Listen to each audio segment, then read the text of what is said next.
40 weeks तक जो term है ना जब तक के, उसके बारे में है। सो बेसिकली जब पेशेंट्स ओपीडी में आते हैं यूजुअली उन लोग कुछ डाउट्स रहते हैं, जैसे कि नीचे के हिस्से में दर्द हो रहा, कमर में दर्द है, पैरों में खींच रहा। ये सब चीज़ें पूरा नॉर्मल है, क्योंकि बेबी का जब वेट बढ़ते जा रहा नीचे के हिस्से में वजन पड़ने की वजह से, और जो पीछे रीढ़ की हड्डी है वो पोजीशन उसका चेंज होता है थोड़ा, वो सब चीज़ों की वजह से बैक एक वो सब रहता है, वो नॉर्मल है। लेकिन अगर आपको पेट टाइट होते जा रहा है, बेबी मूवमेंट्स के अलावा भी अगर कुछ खा रहे बेबी मूवमेंट्स हो रहा, वो टाइम पे टाइट हो रहा, तो वो नॉर्मल है। उसके अलावा भी थोड़ी थोड़ी देर को पेट टाइट हो रहा, वो क्या बोलते हैं 10-10 मिनट में हो रहा, पहले उसके बाद 5-5 मिनट को पेन आते जा रहा, वो सब होता है लेवल में सेट हो रहे, वैसा है, वैसा कुछ लेवल तो आगे आप बता सकते हैं। उसके अलावा थर्ड ट्राइमेस्टर में सबसे इम्पोर्टेंट चीज़ ये है कि आप बेबी के मूवमेंट्स काउंट रखना है, दिन भर में 10 से 15 मूवमेंट्स कैसा भी हों।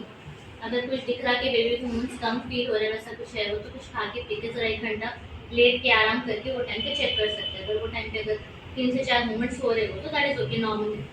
नहीं उससे कम हो रहे बोलते इमीडिएटली हॉस्पिटल को आने का है, ठीक। एंड इसके अलावा थर्ड ट्राइमेस्टर में ये इसलिए इम्पोर्टेंट है क्योंकि इसमें बेबी का ग्रोथ डेवलपमेंट सबसे ज़्यादा ये 3 महीनों में ज़्यादा होता है, तो डाइट पे ज़्यादा कॉन्सेंट्रेट करने का है। डाइट के बारे में और डाइट के बारे में आप खाने के लिए कुछ भी परहेज नहीं है प्रेगनेंसी का टाइम पे, तो अच्छे से प्रोटीन का डाइट खाना है। अंडा, चावल, सब्जी, दाल, हरी सब्जी स्पेशली, फिश, रोटी, फिश, मीट सब खा सकते हैं आप। एटलीस्ट एक प्लेट में half of the plate should contain rice quantity and 1/4 of the plate it contains at least that palak ka curry at least लेना है, and the curd and also that सलाद ऐसा लेना है, ठीक है। बेसिकली हरे तरकारियाँ वो सब ले लेना आपका डाइजेशन अच्छा होने के लिए। ये क्या बोलते हैं सो जो मीट फिश वो सब बोलते प्रोटीन ज़्यादा लेना है, तो प्रोटीन्स कम है बॉडी में तो स्वेलिंग हुए आने का चांस रहता है। एंड आयरन रिच फूड भी अनार, डेट्स, हरी सब्जी, चिकन का लिवर वो सब खाना है।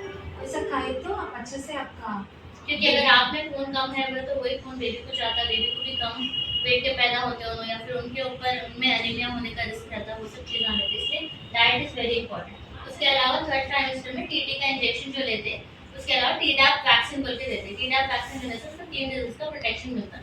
टीटी में खाली एक ही रहता है, टीडैप में 3 रहता है, वो एक रहता है और एक फ्लू वैक्सीन रहता है। ये 2 वैक्सीन थर्ड ट्राइमेस्टर में इंपॉर्टेंट है, ये 1 महीने के गैप से ले सकते हैं। एंड उसके अलावा जो कॉमन सिम्टम्स जो होते हैं वाइट डिस्चार्ज जैसा है, प्रेगनेंसी में थोड़ा ज़्यादा ही होता है, लेकिन अगर उसमें कुछ बदबू आ रही, खुजली हो रही, छिंग है, ऐसा कुछ भी नहीं हुआ तो मतलब कुछ इन्फेक्शन है अंदर, वो इन्फेक्शन ट्रीट करना जरूरी है, क्योंकि अगर वो इन्फेक्शन वैसे ही रहा हो तो यूरिन में इन्फेक्शन स्टार्ट होगा, वैसा है वो तो आपको लेबर पेन्स जल्दी स्टार्ट होगा। बेसिकली अपन 40 वीक्स तक देखते हैं पूरी प्रेगनेंसी, अगर 40 वीक्स तक लो रिस्क है, कुछ भी नहीं है, आपको कॉम्प्लिकेशन बीपी शुगर वगैरह कुछ नहीं है, स्कैन्स में भी सब ठीक है, वो तो 40 वीक्स तक अपन पेन्स आने के लिए वेट कर सकते हैं। अगर पेन्स नहीं आ रहे हो तो जब दवा डालते पेन्स आने के लिए, उसके बाद भी अगर पेन्स आने की दवा डालने के बाद भी लेकिन अगर आपको पेन्स नहीं हो रहे, हेड ठीक से नहीं आ रहा, रास्ता नहीं खुल रहा, वैसा कुछ रहा हो तो फिर ऑपरेशन करना पड़ता।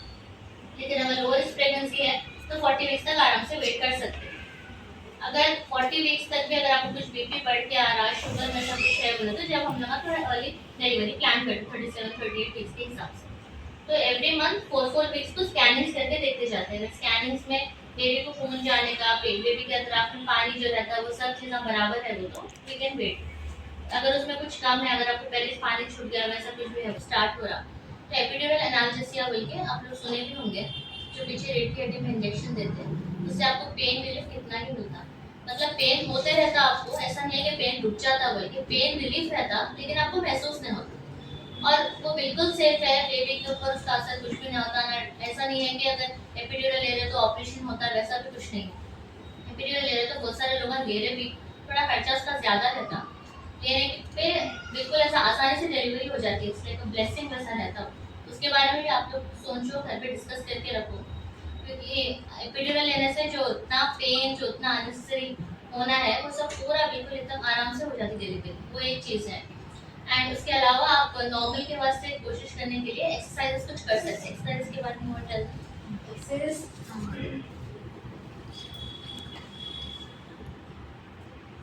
डिलीवरी के लास्ट का टाइम पर 20-32 वीक्स के बाद जो जाए एक्सरसाइज करे तो नॉर्मल डिलीवरी का चांसेस रहते हैं। और पेल्विक मसल्स पूरा स्ट्रेंथन आता। सो आपका नॉर्मल डिलीवरी का टाइम पे पुश आने के लिए आपका स्ट्रेंथ भी आता। So these are the normal exercises, ऐसा बटरफ्लाई एक्सरसाइजेस, स्ट्रेचिंग एक्सरसाइजेस आपको सब कर रहे हैं घर पे। कोई स्टार्ट नहीं करे इसी से बटरफ्लाई एक्सरसाइज बोलते हैं। जितना भी कंफर्टेबल है आप लोग थोड़ा बहुत एक्सरसाइज स्टार्ट करें, जितना भी कंफर्टेबली आप लोग कर सक रहे वैसा करें, वो तो बेटर रहता है। ऐसा नहीं है कि आपको दर्द स्टार्ट हो रहा हो मगर एक्सरसाइज करना है बल्कि वैसा नहीं। जितना भी कंफर्टेबली आप लोग एक्सरसाइज कर सक रहे वैसा करें तो लेबर पे सर आसानी होती है, पुश करने के टाइम पे ज्यादा टेयर्स हुए नहीं होते, ब्लीडिंग कम होने का वो रहता। तो एक्सरसाइज हुए and what else, stretching exercise भी बोलते हैं वैसा।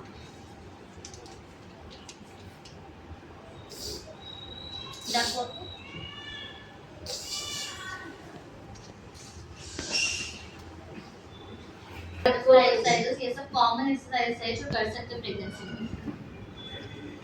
ओके ठीक है, along with deep breathing exercise भी बोलते हैं। ठीक है, अच्छे से सांस लेके थोड़ा टेंशन भी नहीं होता, आपका बेबी को भी अच्छे से ऑक्सीजन भी मिलता। तो डिलीवरी के टाइम पे पूरा नॉर्मल होता। बहुत सारे लोग ये पूछते हैं कि नॉर्मलिश होता क्या बोलते हैं, 100% नॉर्मल की गारंटी देते क्या? नॉर्मल 100% कोई नहीं बोल सकते होता नहीं होता। पहले अगर आपकी डिलीवरी होती भी रही बोलते 10-20% रिस्क रहता कि ये प्रेगनेंसी में ऑपरेशन होने का ही, क्योंकि जब अगर अपन इंड्यूस भी कर रहे दवा डाल के कुछ टाइट हो रहा है, हेड नीचे आने में प्रॉब्लम हो रहा है, वैसा कुछ रहा बोले तो जो सीटीजी लगा के मॉनिटर करते रहते उसमें बेबी का हार्ट बीट ड्रॉप हुआ ऐसा कुछ दिख रहा तो वैसे उसमें ऑपरेशन करना पड़ता। उसके अलावा जो अपन इलेक्टिवली प्लान करते ऑपरेशन, अगर आपको आवाज जो है पूरा नीचे है या फिर बेबी का पोजीशन सही है, बेबी का पोजीशन सर ऊपर है पैर नीचे है या आड़े है उन्हें, वैसा कुछ रहा हो तो ऑपरेशन करना पड़ता। तो थोड़े रीजंस रहते जिसकी वजह से ऑपरेशन करना पड़ सकता। और कोशिश तो पूरी नॉर्मल किच करते, लेकिन अगर कुछ कॉम्प्लिकेशन हो रहा वैसा कुछ रहा बोले तो ऑपरेशन का भी चांस रहता। That is one thing. और इसके अलावा जो टेस्ट करते अपन लास्ट के 3 महीनों में, थायराइड का टेस्ट करके चेक करते बराबर है क्या, एंड शुगर एक बार चेक करते, जो ग्लूकोन डी का पानी पी के टेस्ट करते वो एक रहता, ब्लड कितना है देखना है, क्योंकि अगर ये सब चीज़ों में कुछ ऊपर नीचे हो रहा तो ये पूरा असर बेबी को डायरेक्टली होता। अगर एनीमिया कुछ है तो खून चढ़ाना पड़ सकता है या फिर आयरन का इंजेक्शन लेना काफ़ी है क्या, वो सब देखने के लिए ये सब थोड़े टेस्ट रहते हैं। यूरिन में अगर आपको जलन हो रही है बार बार आ रहा वैसा कुछ है तो यूरिन का टेस्ट भी करवा के देखते हैं। इसके अलावा स्कैन्स क्या रहते हो तो हर 4-4 हफ्ते को स्कैन करके बेबी का ग्रोथ कैसा हो रहा, खून कैसा जा रहा, वो सब मॉनिटर करना है। लेकिन अगर आपको बीपी है, शुगर है या स्कैन्स में सब बता रहा खून नहीं जा रहा बच्चे को, वैसा कुछ है तो थोड़ा जल्दी जल्दी फ्रीक्वेंटली स्कैन्स होते, ज़्यादा स्कैन्स होते सब। तो बेसिकली आप लोगों को 7th मंथ लगने के बाद 28 वीक्स के बाद 15-15 दिन को चेकअप्स के लिए बुलाते रहते। 9th मंथ लगे तक, 9th मंथ लग जाने के बाद हर हफ्ता चेकअप्स के लिए आने का रहता है, ये सब चीज़ें देखने के लिए। आप लोग कुछ डाउट्स है?